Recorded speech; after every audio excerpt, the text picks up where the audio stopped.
9월 12일 토요일 새벽 기도회를 주기도문으로 시작하겠습니다. 하늘에 계신 우리 아버지, 아버지의 이름을 거룩하게 하시며 아버지의 나라가 오게 하시며 아버지의 뜻이 하늘에서와 같이 땅에서도 이루어지게 하소서.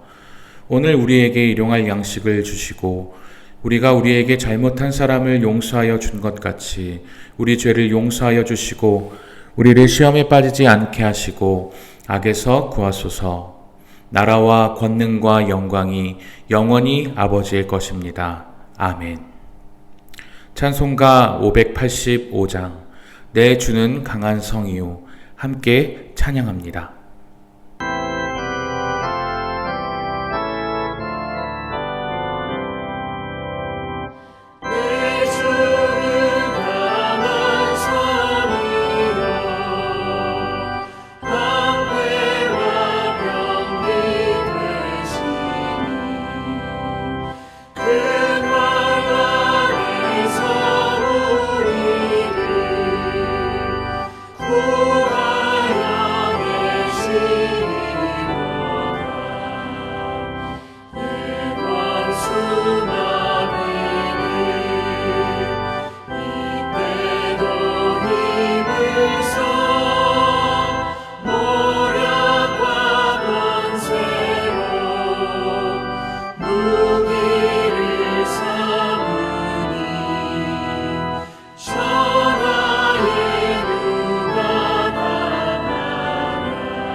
오늘 하나님께서 우리 화평 공동체에 주신 말씀은 고린도전서 12장 1절부터 11절까지의 말씀입니다.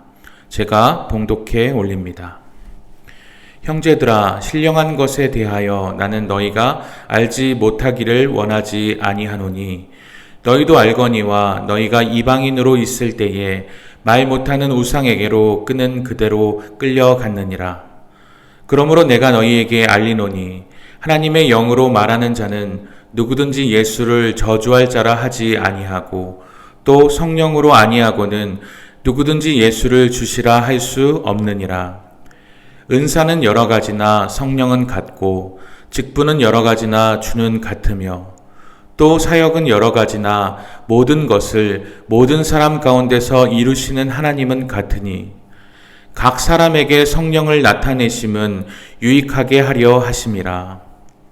어떤 사람에게는 성령으로 말미암아 지혜의 말씀을, 어떤 사람에게는 같은 성령을 따라 지식의 말씀을, 다른 사람에게는 같은 성령으로 믿음을, 어떤 사람에게는 한 성령으로 병 고치는 은사를, 어떤 사람에게는 능력 행함을, 어떤 사람에게는 예언함을, 어떤 사람에게는 영들 분별함을, 다른 사람에게는 각종 방언 말함을, 어떤 사람에게는 방언들 통역함을 주시나니 이 모든 일은 같은 한 성령이 행하사 그의 뜻대로 각 사람에게 나누어 주시는 것이니라. 아멘. 귀 금속의 순도를 판정하는 데 쓰는 검은색의 현무암이나 규질의 암석, 금이나 은조각을 이 돌의 표면에 문질러 나타난 흔적의 빛깔과 표본의 금 색깔을 비교하여 순도를 시험하는데 이것이 바로 시금석이라고 합니다. 이 시금석이 있으면 금이 얼마나 순도가 높은지를 알 수 있습니다. 겉으로 보기에 아무리 순금 같아 보여도 상관이 없습니다. 이 시금석에 문질러 보기만 하면 됩니다. 아무리 겉이 허름해 보여도 상관없습니다. 문질러 보면 됩니다. 시금석은 겉모양을 가리지 않기 때문입니다. 요즘은 너무나도 비슷한 가짜가 많은 때입니다. 저는 코로나로 인해 진짜 교회랑 비슷한, 그러나 교회가 아닌, 이름만 교회인 교회가 참으로 많다는 것을 알게 되었습니다.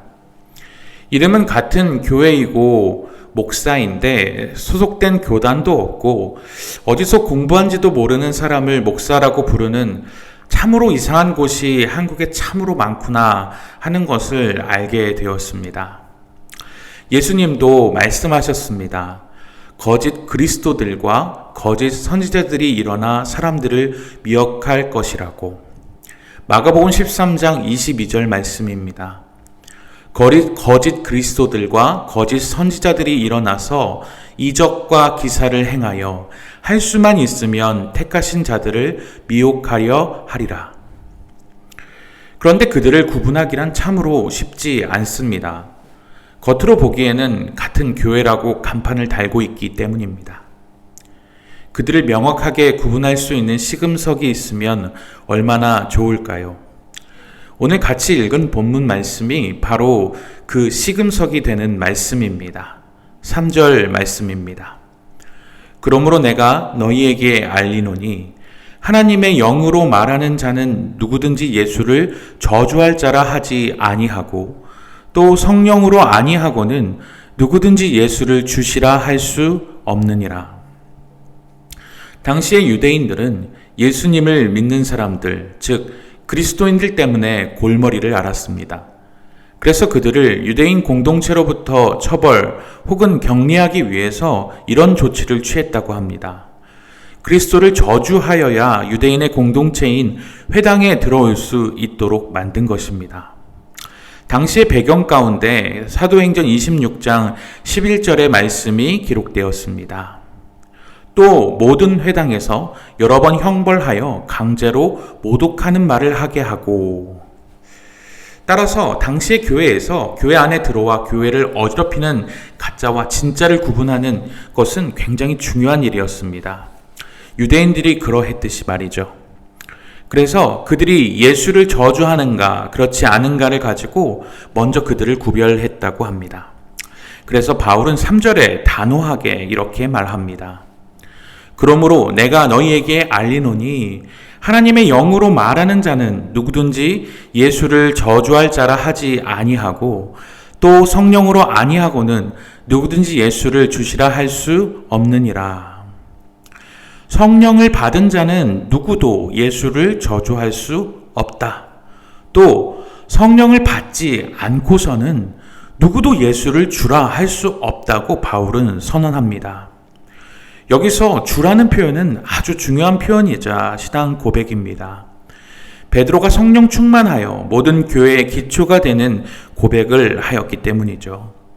마태복음 16장 16절에서 17절까지의 말씀을 제가 봉독합니다.